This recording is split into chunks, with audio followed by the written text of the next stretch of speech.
Ever since I was a child, I knew I wanted to write marketing copy. Oldest story in the book. No, just So kidding. true. I did always want to be a writer, though. I think that's how a lot of us fall into it, right? Like we love to Hmm. write. That's just always how I express myself. I am the world's worst visual artist, but I could write. So I latched onto that real early. But I kind of fell into the belief that you can't make a living writing. I graduated and it was 2008 and the world had just collapsed. That's when I graduated college. And so I figured, I had all these plans to move to New York and work for a publisher. And then I thought, "No, I'm actually pretty risk averse. So I thought I better get a real job closer to home. I knew I loved to write and I knew I loved travel. And I thought, well, if I'm going to be the next Bill Bryson, maybe I'll just start traveling and then eventually I'll figure out how to write better than I do. And I can write about travel. So I worked for a travel company for a long time and I went to China and I went to Costa Rica and I went all over Europe and I had lived abroad in school. I lived in New Zealand in college and I did a ton of travel-y stuff. And somehow just traveling didn't actually improve my writing skills. It turns out that if you want to be a better writer, you have to actually practice writing. So yeah, I kind of just kept working writing on the side and came back from traveling, fell into working for tech startups. And I would say that's kind of when I turned the corner and realized there might actually be something that I can personally offer that could help businesses do better. It was crazy to me that there was just this huge gap between the people who were making the thing and the people who were meant to be buying the thing. And so that's kind of when I started dipping into copywriting at a corporate level, even though it wasn't my job. At a startup, anything is your job if you True. see a need and Yeah. you start doing it. And so that's kind of how I started dabbling with it. Before COVID hit, I was working for a tech startup. I was in the customer satisfaction wing of that business. So I was essentially managing accounts and I loved my team, but I did not love that job. And so I was writing on the side just to entertain myself, really. I'd already started kind of joining the RV world at that point. So I started RVing while I still had that corporate job. I'd bought the RV and I was kind of doing side trips. And through various people I met in the RV community, I met some people who needed writers. So I met a couple who had a pretty big following on YouTube and they wanted somebody to help with their blog content. And then I met somebody else who owned an agency and she wanted a writer to help take on some work that she was doing for her clients. And so, I mean, we're talking like I was just earning pocket money doing this like maybe 4 hours a week on the side, little projects here and there. But while I still had my corporate job, I was doing it just because I thought it was fun.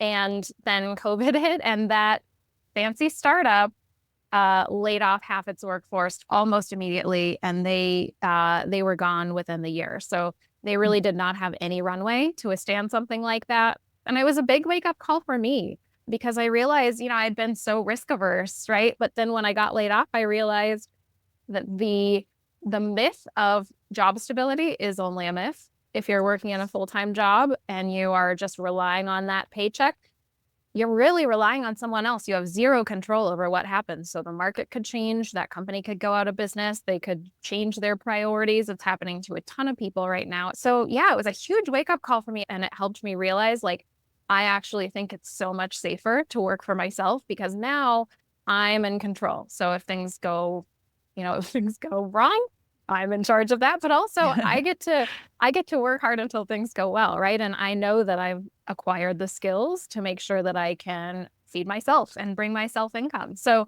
anyway, after COVID hit, I really had to decide what I wanted to try to do. And at that point, I figured it's now or never. I've always wanted to be a writer. I've been kind of practicing these skills at a very, very baby level. Maybe I just go all in on learning this and try it now. And so I started looking around for how to actually learn how to be a copywriter for real, because I figured doing, I don't know, like 30 total hours up to that point probably didn't qualify me. And that's when a friend sent me a link to an ad for the CCA. And that's how I found you guys. So it was perfect timing. It was kismet for sure. It's a dramatic change from where I was 5 years ago. I was just thinking about this because I had, for a long time, done a lot of journaling. Like when I was unhappy in my corporate job at that tech startup, I would journal every morning about like, okay, here's what I want to do and here's why. And I would write about it. And at one point I wrote down like my ideal day and I found that journal recently and I read it. And that's exactly what my days are like now in the sense that I get to control my schedule. I get to decide if I'm taking client calls that day. I get to decide if I'm going to go on a hike that morning and totally skip work because I want to hike on a weekday when the trails aren't busy. I get to decide if I want to work 7 days a week because I really want to dial it up so that I can take a vacation in a little bit. Like I get to control that faucet and I get to turn things up or down rather than somebody telling me what to do. I think the other thing that I really love about it is just the level of freedom to choose not only where you go, but also the level of value that you add. One of the things that I found really restrictive in a corporate job was there's always somebody metering your level of contribution, even in an environment like a tech startup where you could pick something up and say, hey, can I do this? There are always so many guardrails, right? Like there's a structure and a hierarchy in a corporate environment of any kind. And you might have ideas about the product. There were things I would hear from customers and I would think this could completely transform our product. Why is no one doing anything about this? And it just wasn't circulating. Some of those ideas don't circulate in a big company. And I love now that I get to really feel like I'm contributing. When I'm writing copy for somebody, I'm not just their copywriter.